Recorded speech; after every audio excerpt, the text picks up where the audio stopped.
ہم کہاں ہیں، ہم کیوں ہیں، اور یہ سب کچھ آخر کہاں سے آیا؟ جب انسان رات کے سناٹے میں آسمان کی طرف دیکھتا ہے تو اسے ایسا محسوس ہوتا ہے جیسے کوئی عظیم راز اس کے سامنے پھیلا ہوا ہے، مگر وہ اسے سمجھنے سے قاصر ہے۔ یہی احساس، حیرت اور تلاش انسان کو علم کی طرف لے گئے اور ایمان کی گہرائی تک بھی۔ سائنس نے ہمیں بتایا کہ کائنات ایک عظیم دھماکے سے بنی۔ بگ بینگ 13.8 ارب سال پہلے ایک لمحے میں کچھ بھی نہیں سے سب کچھ وجود میں آ گیا۔ وقت، خلا، توانائی اور مادہ، سب کچھ۔ یہ وہ لمحہ تھا جب آدم نے وجود کا لباس پہنا۔ لیکن سوال یہ ہے، اس کچھ نہیں میں دھماکہ کیوں ہوا؟ اس توانائی کا ماخذ کہاں سے آیا؟ یہاں سائنس خاموش ہو جاتی ہے، مگر قرآن کہتا ہے، اعوذ باللہ من الشیطان الرجیم، بسم اللہ الرحمن الرحیم، انما امرہ اذا اراد شیئا ان یقول له کن فیکون۔ ترجمہ: اس کا کام تو یہی ہے کہ جب کسی چیز کا ارادہ فرماتا ہے تو اس سے فرماتا ہے ہو جا تو وہ ہو جاتی ہے۔ یعنی وہ دھماکہ دراصل ایک حکم الہی تھا، کن فیکون، ایک ایسا حکم جس سے وقت نے جنم لیا اور کائنات کا پہلا لمحہ وجود میں آیا۔ بگ بینگ کے بعد یہ کائنات مسلسل پھیل رہی ہے، کہکشائیں ایک دوسرے سے دور جا رہی ہیں اور کائنات کا دامن ہر لمحے وسیع ہو رہا ہے۔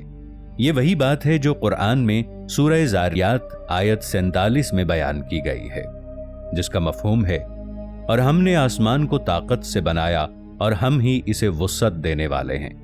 یہ جملہ صرف ایمان نہیں، ایک سائنسی حقیقت بھی ہے۔ 1400 سال پہلے قرآن نے جو بات کہی، اسے سائنس نے صرف پچھلی صدی میں دریافت کیا۔ یہاں ایمان اور علم ایک دوسرے کی تصدیق کرتے نظر آتے ہیں، لیکن کائنات کا پھیلنا ہی اس کا واحد راز نہیں۔ سائنس کہتی ہے کہ ہم اس کائنات کو جتنا جانتے ہیں وہ صرف ایک جھلک ہے۔ کل کائنات کا صرف 4%، باقی 96% ڈارک میٹر اور ڈارک انرجی پر مشتمل ہے۔ ایسی مخلوقات یا شاید ایسی توانائیاں جنہیں ہم نہ دیکھ سکتے ہیں نہ سمجھ سکتے ہیں، مگر وہ ہر چیز پر اثر ڈال رہی ہیں۔ قرآن میں عالم الغیب کا تصور بالکل یہی کہتا ہے، ایک ایسا جہان جو نظر نہیں آتا مگر موجود ہے۔ سورۃ الحشر آیت 22 میں ارشاد باری تعالیٰ کا مفہوم ہے، وہی ہے جو چھپی اور ظاہر ہر چیز کو جانتا ہے۔ ممکن ہے کہ سائنس جس ڈارک میٹر کو تلاش کر رہی ہے وہ دراصل اسی غیبی نظام کا ایک پہلو ہو، ایک ایسا نظام جو اللہ نے بنایا مگر ہماری سمجھ سے ماورا رکھا۔ اب ذرا سوچئے، یہ کائنات کتنی منظم ہے۔ ہر کہکشاں ایک دوسرے سے مخصوص رفتار سے دور جا رہی ہے، ہر سیارہ اپنے مدار میں گھوم رہا ہے اور کہیں بھی بے ترتیبی نہیں ہے۔ یہ توازن اتنا دقیق ہے کہ اگر کشش ثقل کی طاقت اگر ذرا سی کم یا زیادہ ہو جاتی تو کہکشائیں کبھی وجود میں نہ آتی۔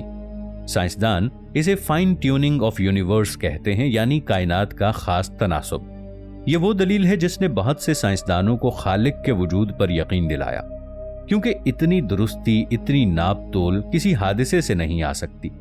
قرآن میں سورۃ الفرقان آیت نمبر 2 میں ارشاد باری تعالیٰ کا مفہوم ہے، جس نے ہر چیز کو بنایا پھر اس کا تناسب مقرر کیا۔ یہ آیت گویا فائن ٹیوننگ کی روحانی تشریح ہے، یعنی کائنات اتفاق نہیں، ایک ارادہ ہے۔ اور جب ہم اس کائنات میں اپنی جگہ دیکھتے ہیں تو حیرت ہوتی ہے کہ انسان کتنا چھوٹا ہے۔ ایک کہکشاں میں اربوں ستارے اور پھر ایسی کہکشائیں جن کی تعداد خود اربوں میں ہے، اور ان سب کے درمیان ایک ننھا سا نیلا نقطہ زمین، جہاں زندگی نے جنم لیا۔ یہ بھی محض اتفاق نہیں ہو سکتا۔ سائنس کے مطابق زندگی کے وجود کے لیے کائنات میں توازن کے سینکڑوں اصول پورے ہونے ضروری ہیں۔ درجہ حرارت، کشش ثقل، فاصلہ، روشنی، سب کچھ بالکل مناسب ہونا چاہیے۔ یہ ایسے ہے جیسے کسی نے پورے نظام کو بڑی حکمت سے ترتیب دیا ہو۔ اور قرآن کہتا ہے، سورۃ البقرہ آیت نمبر 22 کا مفہوم ہے، اور زمین کو ہم نے تمہارے لیے بچھونا بنایا اور آسمان کو ایک چھت بنایا۔ یہ کوئی شاعرانہ بات نہیں، یہ حقیقت ہے۔ زمین واقعی ایک مخصوص جگہ ہے جہاں زندگی کے لیے ہر عنصر متوازن رکھا گیا ہے، لیکن کائنات کی وسعتیں صرف ہمارے لیے نہیں۔ قرآن کہتا ہے، اور ہم نے زمین و آسمان میں ایسی مخلوقات پھیلائیں جنہیں تم نہیں جانتے۔ یہ آیت اس بات کا اشارہ دیتی ہے کہ شاید زمین کے علاوہ بھی زندگی موجود ہے۔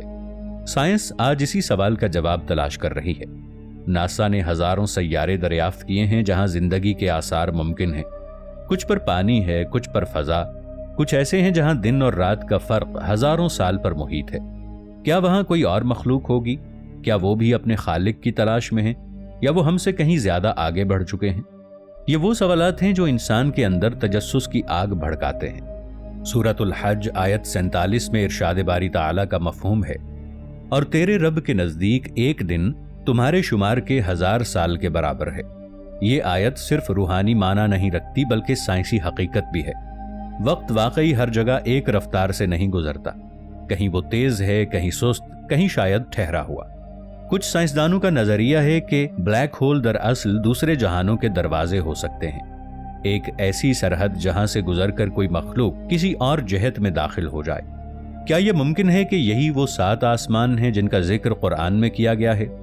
سورۃ الملک آیت نمبر 3 میں ارشاد باری تعالیٰ ہے، جس کا مفہوم ہے، اللہ وہ ہے جس نے 7 آسمان پیدا کیے، ایک کے اوپر ایک۔ شاید یہ آسمان وہ متوازی جہان ہیں جہاں قوانین فطرت بدل جاتے ہیں، جہاں وقت اور فاصلے کا کوئی وجود نہیں۔ اگر ایسا ہے تو بلیک ہول دراصل ایک جہان سے دوسرے جہان کا دروازہ ہے۔ سائنس کہتی ہے کائنات مکمل نظم کے ساتھ چل رہی ہے، کہیں کوئی حادثہ نہیں، ہر ذرے کی حرکت طے شدہ ہے۔ یہ وہی تصور ہے جو ایمان تقدیر کے نام سے جانتا ہے۔ سائنسدانوں نے یہ بھی دریافت کیا ہے کہ کائنات ہمیشہ کے لیے نہیں ہے، ایک دن یہ پھیلنا رک جائے گا اور شاید سکڑنا شروع ہو جائے گا، جسے وہ بگ کرنچ کہتے ہیں، ایک ایسا لمحہ جب ساری کہکشائیں واپس ایک نقطے میں سمٹ جائیں گی۔ اور قرآن بھی یہی کہتا ہے۔ سورۃ الانبیاء آیت 104 میں ارشاد باری تعالیٰ کا مفہوم ہے، جس دن ہم آسمان کو یوں لپیٹ دیں گے جیسے تحریر کے لیے ورق لپیٹا جاتا ہے، یعنی جس طرح اللہ نے اسے پھیلایا اسی طرح ایک دن وہ اسے سمیٹ بھی لے گا۔ یہ وہ دن ہوگا جب وقت ختم ہو جائے گا اور ایک نئی دنیا کا آغاز ہوگا۔ یہاں علم ختم ہو جاتا ہے اور ایمان شروع ہوتا ہے۔ سائنس یہاں تک پہنچ سکتی ہے کہ کیسے ہوگا، مگر کیوں ہوگا، اس سوال کا جواب صرف ایمان ہی دے سکتا ہے۔ کائنات کے کچھ حصے ایسے بھی ہیں جہاں مادہ اور ضد مادہ یعنی اینٹی میٹر ایک دوسرے سے لڑتے ہیں۔